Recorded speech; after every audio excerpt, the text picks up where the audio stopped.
This is the Beyond 50 radio program, and thank you for joining us. Today, I'm your host, Daniel Davis. One thing that I love to do on this program, or that both the producer and myself love to do, is to go out and find innovative ways that people can actually see ways they can either reverse their health problems or at least embody and increase their health condition. After all, each day we always see all these ads in magazines, we see them in newspapers, we hear them on the radio, and we watch them on television of things promising to cure and change the way you feel. Sometimes they come up with ailments that we weren't even aware that we had, and all of a sudden they have a solution we weren't even aware that was out there.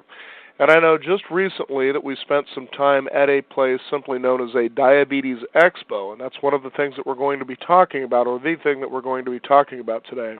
And what I found interesting were the level of hospitals and actually food companies that were showing up there to come up with ways that people can learn to live with this particular affliction that seems to be one of those conditions that once you have it, is something you'll have for life. Well, I don't believe that, and I believe there are always opportunities out there for people to actually reverse and maybe even cure themselves of a thing like diabetes entirely. But we seem to be in a society that the paradigm just takes forever to shift, that things like that just don't sound or even seem possible. Joining us here on the Beyond 50 radio program today, our guest has 30 years of experience successfully healing diabetes naturally. He is the founder and director of what is known as the Tree of Life Foundation and the Tree of Life Rejuvenation Center. He graduated from Columbia Medical School in 1969, where he received his medical degree and also finished his psychiatric residency in 1973. Now, when you think about that span of time, 1969 until today, we're talking 30 years or more just about. This is somebody who's seen and probably heard just about anything anybody's ever talked about when it comes to something like diabetes. So I think you ought to listen to what he has to say. His book is simply titled, There is a Cure for Diabetes, and our guest joining us today here on the Beyond 50 radio program is Gabriel Cousens, medical doctor. And Gabriel, thank you for joining us here on the program today. Daniel, thank you for your excellent and eloquent introduction, and I'm very glad to be here and sharing with people 50 and over, as somebody's in the 65-year cycle around the sun. It's fun to talk to peers. There you go.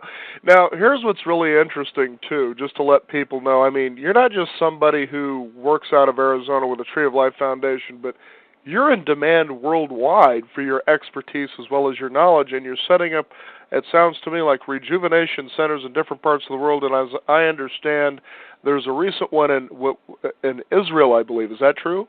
Yes, and we have a whole diabetic center in Israel, and actually, the whole issue of diabetes is a worldwide epidemic. There's 246 million people around the world with diabetes. We have one person dying every 10 seconds from diabetes, and it's a very serious problem.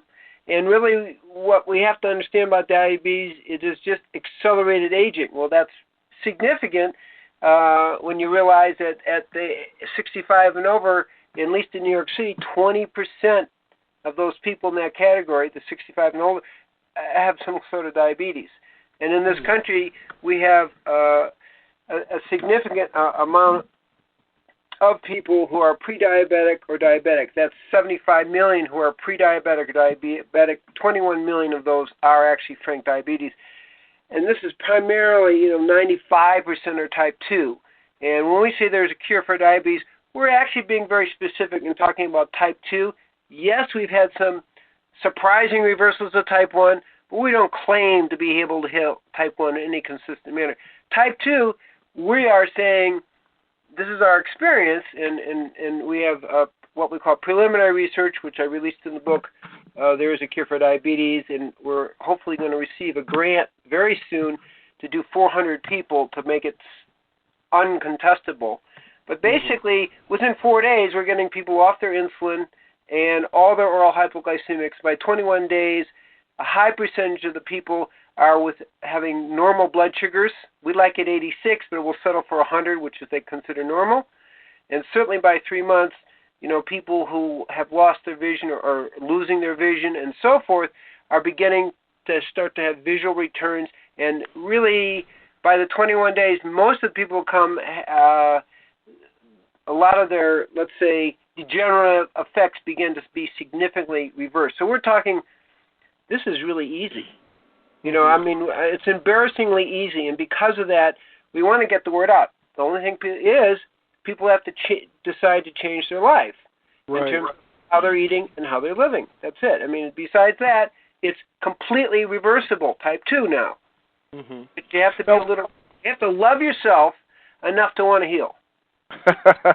Sometimes I wonder if people want to love themselves that much. Now, as I was describing in the beginning of the show, there was that was one of the expositions that we went to, was a diabetes expo, and it seemed it was mostly hospitals, it was mostly needle delivery systems, cutting edge, medicine. That to me seemed to keep people dependent on having diabetes and to basically, for lack of a better word, sort of keeping them on medicine, if you will. Now, there were very few things there that really were talking about, well, why don't we see if there's a way we can move a person into being cured from this where they don't have to rely on sticking themselves with needles and all the measurement techniques to find out if their blood sugar's right, so forth and so on. Now, what I'd like you to talk about, Gabriel, is first of all the history of diabetes a little bit and what the difference are between the type 1 and the type 2 diabetics so that people who don't have it have a better understanding. Okay, that's a very good question. I mean, diabetes, they've been able to see in very ancient cultures. The Egyptians have, had hieroglyphics of that kind of what they call, because they didn't have a way of curing it. They didn't know, the muscle wasting disease. It's very typical in India where there's high sugar use because sugar is cooling. So it's thousands of years of history with this. Just so we know that this is not a new phenomenon.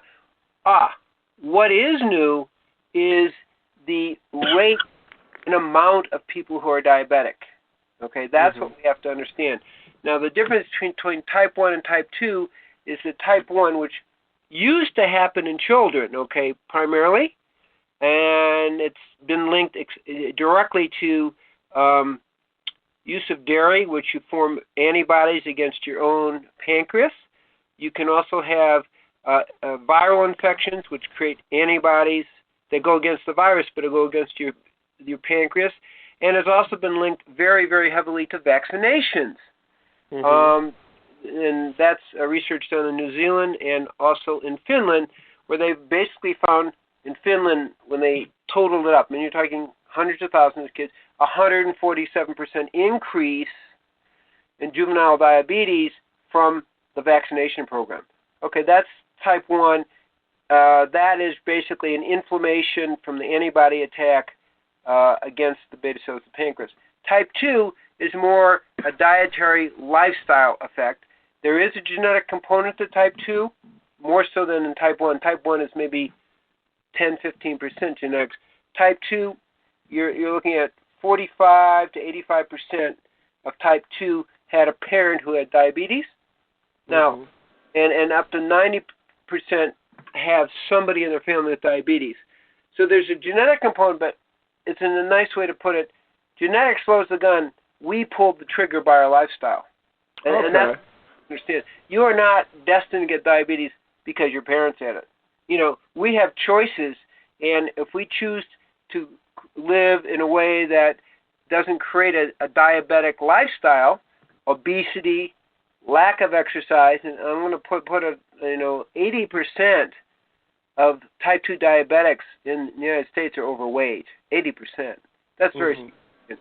That's not an accident because obesity tends to be one of the creative factors in diabetes. The second thing is, believe it or not, they did research showing if you watch 19 hours of TV a week, you're going to get 150% greater rate of getting diabetes. Isn't that fascinating? And, couch potato, you're eating junk food, you're not exercising. It makes sense. Now, so it sounds to me like type 1, the onset of that, you were attributing to childhood and vaccinations. And then childhood vaccinations, viral infections, and actually cow dairy. And in 1993, I believe, the American Pediatric Association actually said if you have a tendency for diabetes in your family, you should not give a child cow dairy, particularly in the first 3 months, because the rate is high, and some rates are 9, depending on the research, 9 to 13 times higher rate if a child has been exposed to cow dairy, because the baby's antibodies react against the cow antigens, but they cross-react with the beta cells of the pancreas. Oh, interesting. Now, I have to ask, okay, you have a 21-day program. Now, is this a program that's good for all types of diabetes, and what kind of changes do you see happen in people as they go through this program here? Yeah, it's primarily aimed at type 2. Okay? Okay. We have had, and I'm going to just say unintentionally, some type 1 people who've gone through and gotten healed. But we're not promoting that because, I don't even know how that happened. Maybe whatever we did it. But diabetes, you have to see for type 2, there's 2 levels of type 2, what we call insulin-resistant diabetes, where you're actually producing more insulin, maybe up to 4 times more, and then eventually the pancreas burns out, and then you become insulin-dependent type 2 diabetes. Does that make sense? Yeah, it does. Okay, so we see all those type of people. Now, for example, in the Native American culture, that they have a very, very high rate of diabetes, and we just had a person from the Inuit Indians come down, and he's seen over 200 people that have died from diabetes. And let's also be clear, they're not really well demarcated as to how you die. For example, if you have diabetes, you have a 2 to 4 times greater rate of dying from heart disease. 2 to 4 times, that's very significant, okay? Mm-hmm. If you, kidney failure is 20 to 50%. Okay, well, once you get kidney failure, that's it. Retinopathy, up to 70%, lose their vision. When you have neuropathy, which is very common and often heals very, very nicely in even short as 21 days, that's 70%. And then if you go to amputation from that, you're going to die 5 years later. So what we're seeing is a speeded up degeneration, speeded up aging, maybe by 30%. Okay, now that being said, our program is to actually reverse the aging process by natural living. Okay? Mm-hmm. And one of the measures of the aging process, which we do measure, is C-reactive protein, which is also a measure of heart disease, but it's a measure of inflammation. So a person's diabetic is really inflamed. So we see very significant drops. What we also see is very significant drops in the cholesterol. The LDL cholesterol averages, coming in here, is about 140, okay? And by the time we're done, they're down to 82 after 3 weeks to 4 weeks, which is within the normal zone. So we see a significant drop in the inflammation factors, a significant drop in all the cholesterol, but particularly the LDL. That's most important. So these are the kind of things we see. Now, our type 1 diabetic came in with a glycosylated hemoglobin, I'll explain what that is in a second, of 11.8. Normal is 6, okay? And at the end of 3 months, he was 6. Now, what happened? Well, his blood sugar, which were high on 20 units of insulin, was, by the time we finished in 2 weeks, he had dropped to a blood sugar of 73. Now, that's impressive. I'm thinking, how can he be type 1? Well, I did an antibody test, because most people who are type 1 have antibodies against and his antibody titer was high. And that's kind of one of the diagnoses for type 1. Does that make sense, what I just said? Okay. In other words, if you've got a viral infection, which is what his cause was, or you have the dairy, or you have the vaccines, you're creating antibodies against your own pancreas. Mm-hmm. Okay, and that's a mark of a type 1. 95, 98%, really 100%, I should really say, of type 2s don't have antibodies. Okay, so what our program is doing is it's decreasing the inflammation and stimulating, this is not a metaphor now, stimulating the anti-aging genes. Now, what we're talking about is in our formulation of diabetes, which is what's really unique about it, is that the diabetic lifestyle of high sugar, lack of exercise, obesity are those big identified things, coffee, that raises your insulin 3 points, sitting in front of the TV, lots of immunization. Okay, all those things contribute to what we say downgrading the genetic expression. So you're more likely to get diabetes. What we do is upgrade the genetic expression by diet and lifestyle. Okay. And that's why we see such dramatic changes in such a 21 days is a short time when you're told it's incurable. The usual teaching is diabetes is irreversible, uncurable, and a slow progression to death. Is that right? That's what they said. Pretty much, yes. Yeah. And well, yeah, if you do it the way you're doing it, that is true. But if you manage the diet, and what is the diet? Okay, you take out all the toxins of the diet. You take out the excitotoxins. You take out the sugar, and we're not talking about sugar substitutes. You take out all that, and we put people on a vegan live food diet. Initially, it's 100% to reverse the process, turn on the anti-aging genes. Now, the key is research that was done in 2001, and by this a doctor who is a professor of biochemistry, and when he underfed rats, 40%, okay, for just 40%, they had a 400% increase in activating their anti-aging genes. He used gene chip technology. Now, we can't do that with humans, but, you follow what I'm saying. Mm-hmm. And our diet is, the live food, when you cook food, you lose 50% of your protein and 70-80% of your vitamins and minerals and up to 95% of your phytonutrients. So we do basically an uncooked food, live food diet, and you can eat half as much. Well, we're doing better than the rats. Mm-hmm. So we're turning on the anti-aging genes, and that's why theoretically we're seeing such dramatic changes. But even if you just did no meat or dairy, or those contribute significantly. The rates of diabetes in the, let's say, cultural studies, and we have Japanese cultural studies, Seventh-day Adventist cultural studies. The rates of diabetes in the meat eaters, heavy meat eaters versus the very low or non-meat eaters is 4 times different. Well, wow. That's a big wow right there. And the truth is, we have what we call insulin index. Okay, that's the amount of food raises your insulin. And a quarter-pound hamburger raises your insulin as much as a quarter pound of white sugar.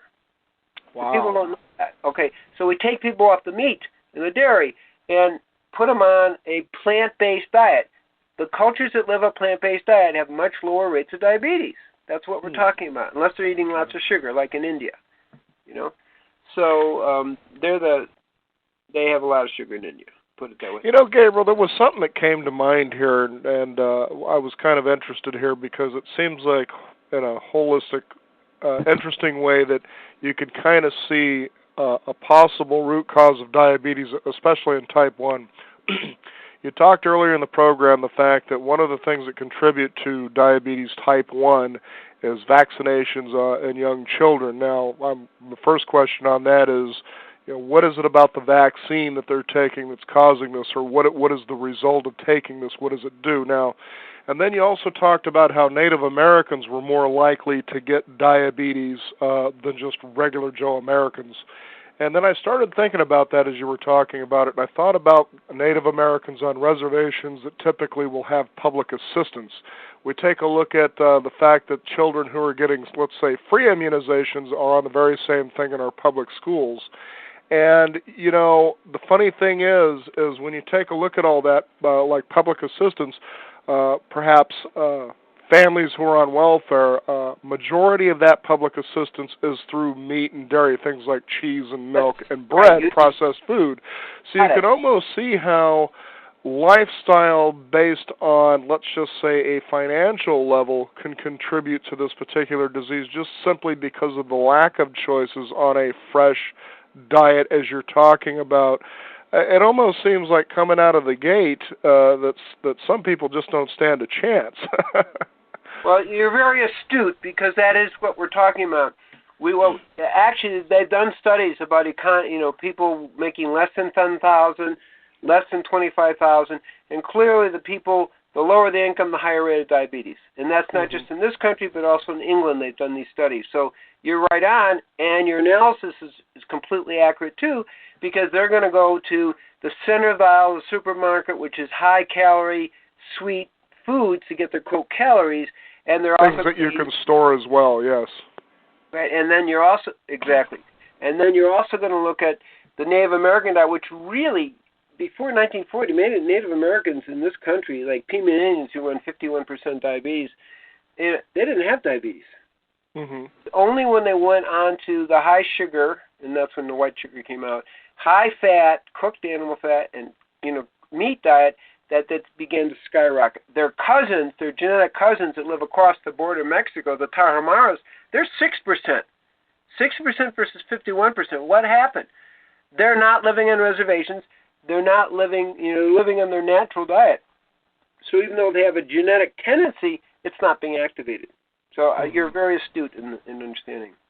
Now, you talk about juice feasting as a way to cleanse, rebuild, rehydrate, and alkalinize the body. Now, alkalinize is something you don't really hear a lot of as far as the body is concerned, and that's something that we've talked about many times here on our program, especially when it comes to alkaline water versus acidic water. But then I had someone who was on our program said, well, don't you see that we tend to lean toward acidic foods? There's an important balance there, but why are those things important when you do this particular juice feasting that you talk about? Well, because first you started with the vegan diet, getting back to a plant-based, whole food, real live food diet. See, there's a real key there. It's live food, as close to live as possible, versus all this processed stuff we were talking about earlier, dairy, milk, cheese, things like that. Meat, you said, overwhelming ourselves with meat, trying to cut back on those things there. But then you also talk about juice feasting. You can see how this kind of pieces itself together here. Yeah, you're right on target. So I want to just go back again for a second.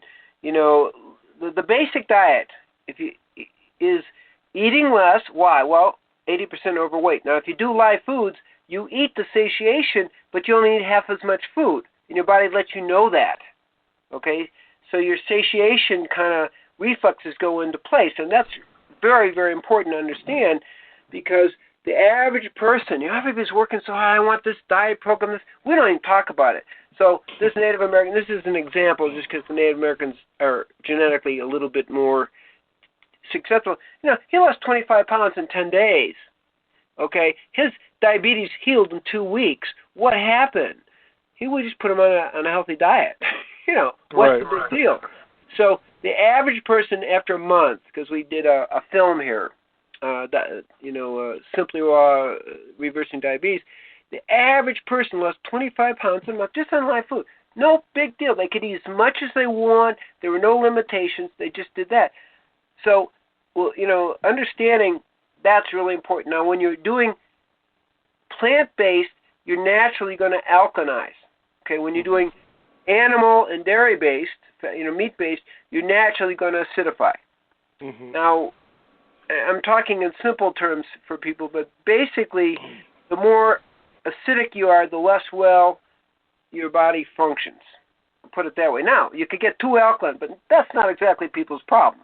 Their problem is they're eating really acid foods, and they're not eating the plant-based diet. So making it really simple, if people just go on plant-based, that's really what we do in our program, is we really want to introduce people to plant-based. We go intensely until they're healed, 21 days, 2 weeks, up to 3 months, they're going to get healed, and then we let up. Now, we're going to have some grains, we're going to do this, you can cook a certain amount, and we have a year follow-up. And this is a very important principle here of the success rate here, is that I use the term culture of death and culture of life, and it's about the lifestyle. If you're eating dead food and you're having pesticide and herbicide food, because they also play a role that damages the insulin and damages cells and so forth, and the beta cells, particularly like mercury, that's culture of death. And we help people move to the culture of life, which is new for most people. Let's be honest. I'm trying to be honest with everybody. It takes a lot of support. So we have a variety of support. We have the nurse calling them twice a month. We have a internet TV show called GabrielCousens.com. It's called Culture of Life Community. And basically, once a month, I have a special program for diabetes. And everyone who is signed up for our 21-day program, which is a year program, really, they automatically, for free, get on that. They can participate. You see what I mean? So it takes a while to get it, but once they get it, you're done. You've healed your diabetes, and you can sustain that way of life. So that's kind of the issues that we're looking at now. The juice feasting, which is for people who are, they can't come for the 21 days, or they can't do this. There are different limitations. That's a lot of juicing, and it's a longer program. We really recommend people invest that 21 days in their life, because you can add up to 19, according to statistics, 19 years to your life. So what's 21 days, So we recommend that, and they will automatically become alkaline, in a period of time, because it's a plant-based diet. They're not eating acids that kind of break the system down and inflame the system. Diabetes is an inflammation, and we get very significant drops in the C-reactive protein, which is an indication that in a very short time the amount of inflammation really decreases. So that's how I kind of see it in simple terms. I'm not going to get into the electromagnetic thing. I don't want to go that for people. I just want to make it simple for people. I also know this, and being honest, is that not everybody is going to want to do this. Some people just say, just give me a shot. Let me forget about it, And we're really speaking to the people who really want to be in the culture life. It's 1% is a lot. It's 750,000 people. 2% is 1.5 million people. That's huge. Okay. Now we're going to be. I'm going out to Hong Kong actually in a week or two, and I'll be talking about this program. This is going to go on all over the world. We have pre-programs in Panama that I've talked to the Panamanian government. This is a major, huge economic expense to the world, and it's pain and misery. I mean, I didn't mention that, the men tend to get impotent because the circulation gets clogged, to the genitals. It's like all these things start to happen. It's like, who wants that in their life? And, right. Like, cure diabetes for better sex. I like it. Yeah. Well, but it's really true. Right. We're joking, but, I mean, I consider myself a little bit what we'll call a spiritual athlete, okay? But when, I was a captain of an undefeated college football team, National Football Hall of Fame, so I have a kind of a football attitude about this. And, it isn't that rarefied in a sense. And, when I was 60, I did 601 push-ups. So how's that happen? Well, I've been eating a certain way and living a certain way for, 20 years. You get better with age. Literally, I'm more flexible and stronger now than when I was captain of a football team in college, undefeated football team, and I could do 70 push-ups. Now I did 601. What happened? I changed my diet, changed my lifestyle. I do things that make me more flexible. So these are things I want to share with the over 50 group. Now, Gabriel, what I was taking a look at here, too, is you did say this earlier in the program, the importance of how your program works is flushing toxins out of the body, trying to get that stuff out. And if you remember, back in the 50s and 60s, one of the components that came into our vaccinations, if you will, was mercury. So have heard a lot about mercury and, of course, your different types of metals that get into the body. Does this program actually help flush a lot of that out? And are those some of the many toxins that can actually contribute to diabetes coming onto the horizon for somebody? Okay. Again, you've done your reading, haven't you? Well, that, and I also have good listeners out there who have great questions, so I definitely want to hand them credit as well. Okay. So this is an excellent question, and the answer is explicit. I'm not just talking metaphor. The research is already in. Mercury specifically kills the beta cells of the pancreas, okay? It blocks insulin function. Cadmium affects the kidneys, but also raises insulin resistance. Arsenic affects the hormonal system, and it also raises insulin resistance, which is the step before diabetes, okay? It's called prediabetes. So we specifically address these things, and we use things to very, very, very safely chelate it out. Okay, so we use a kind of a liquid zeolite thing. It's very specific, and a lot of it is taken out really in the 21-day thing. We do address it. We do ask people to go organic. Pesticides and herbicides have definitely been linked to, again, more insulin resistance, which then makes you more susceptible to going to the next step, which is full-on diabetes. So we do address it. And so when we say toxins, we're not kind of talking mumbo-jumbo metaphor. We're saying we're going after the toxins. You're eating all organic, so you're not adding toxins.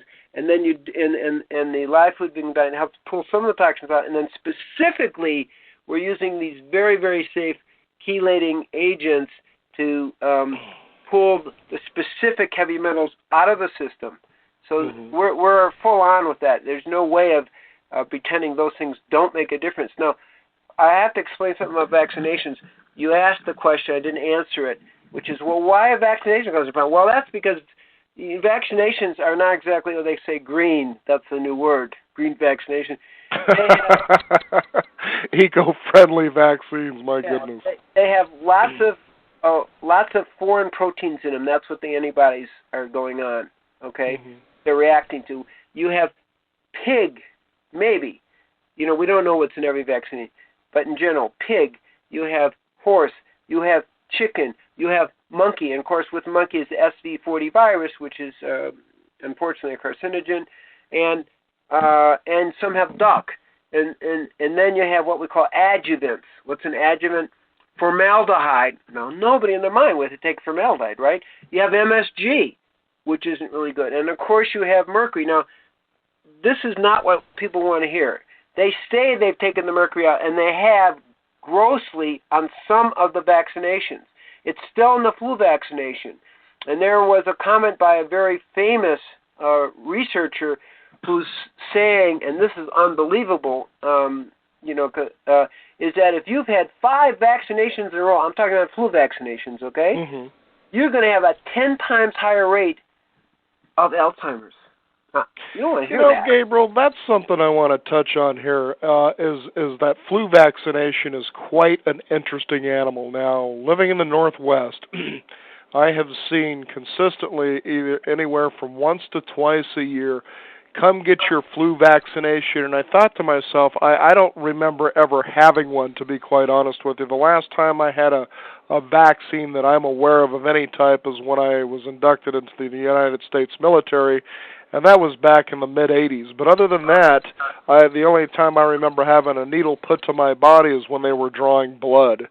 And I myself, I'll probably get a flu if I'm lucky, if you want to call it lucky, once every 7 or so years. I might get a little bit sick occasionally. We're talking maybe once every couple of years.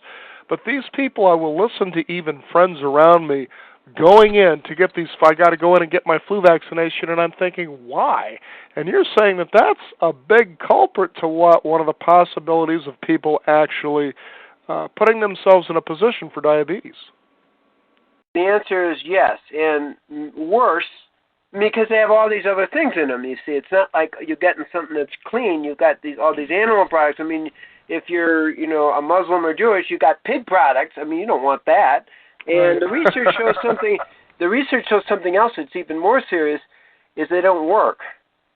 Right. In Israel, the research shows you got a 1% success rate, and CDC had a 0 to 14% success rate. But the risk, horrendous. I mean, I treated somebody with what we call Guillain-Barré, which is a reaction to the vaccine, and you become paralyzed from the neck down. They said, well, get ready to write your will, man. You're going to die.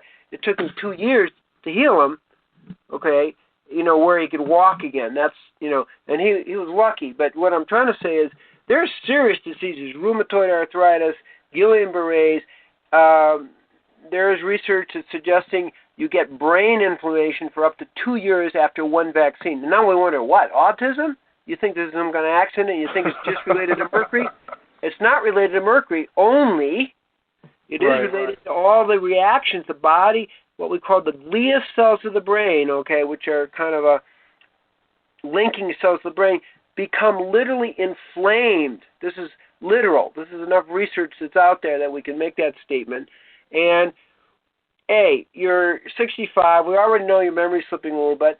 You get a little bit of brain. Now you're really upping the brain inflammation. And you still, in the flu vaccine, have mercury. They have not taken it out. And suddenly, after 5 vaccinations, you have increased your potential incidence 10 times. We don't want to hear that. I mean, who wants to hear that one? Plus, it doesn't work. How do you not get the flu? How do we be like you and me also? Is keep a good immune system.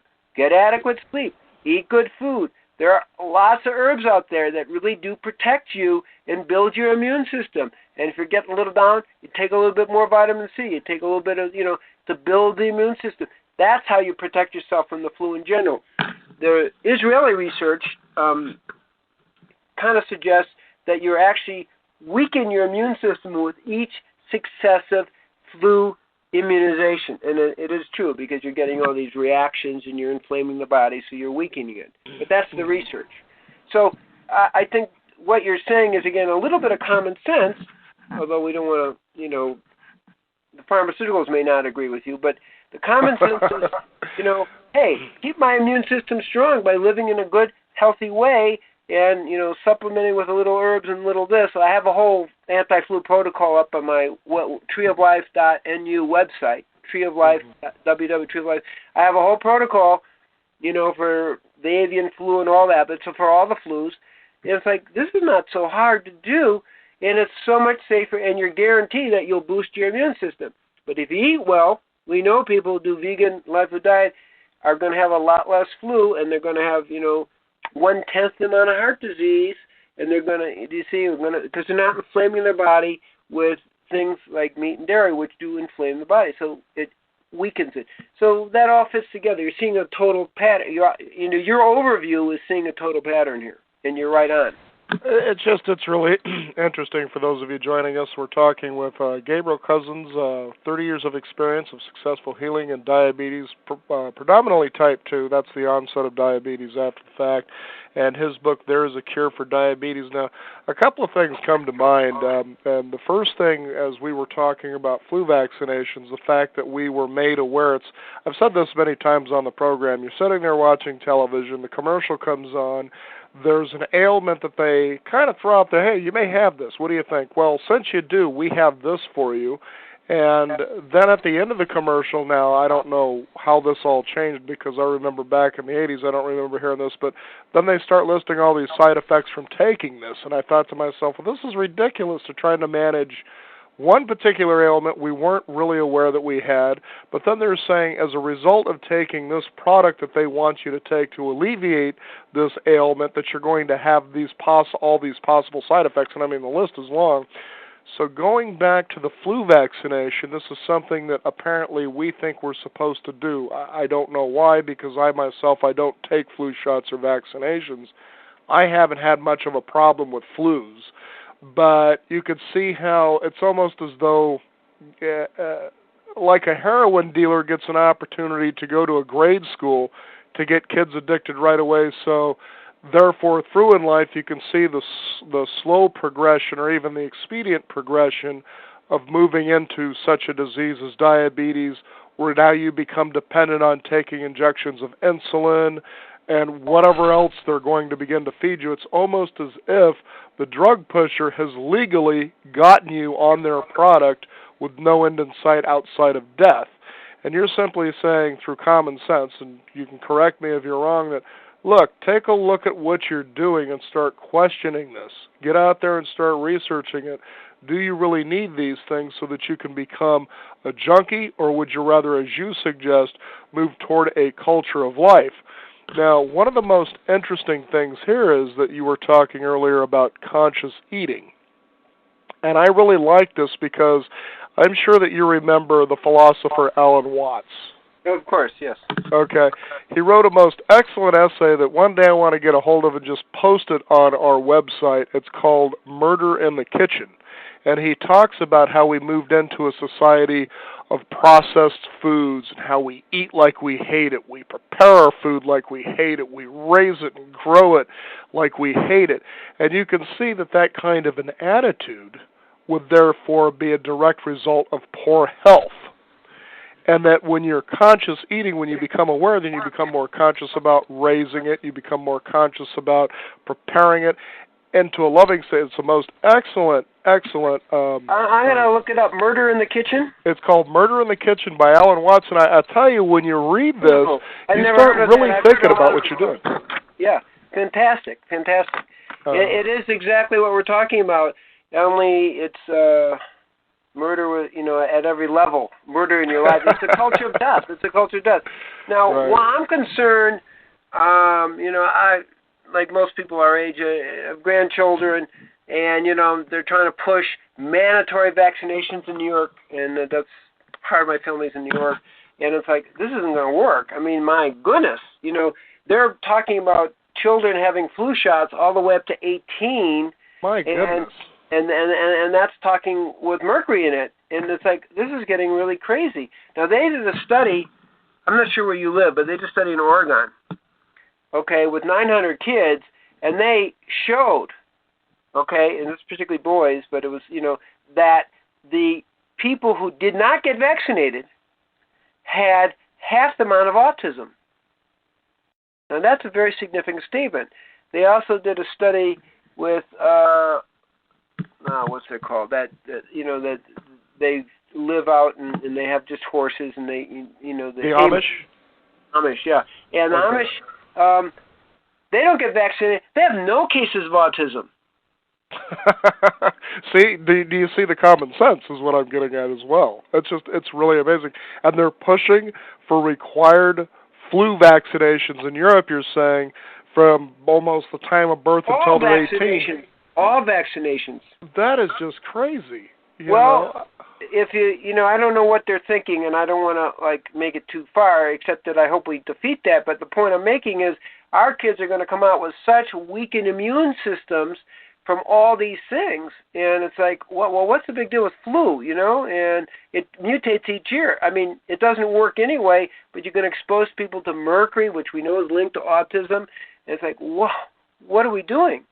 And I have great concern, and I'm glad that we're able to share this, because you don't want. I mean, any person who's over 50 is sure well enough aware that there's a tendency for memory slippage if you aren't taking care. You don't want to inflame your brain.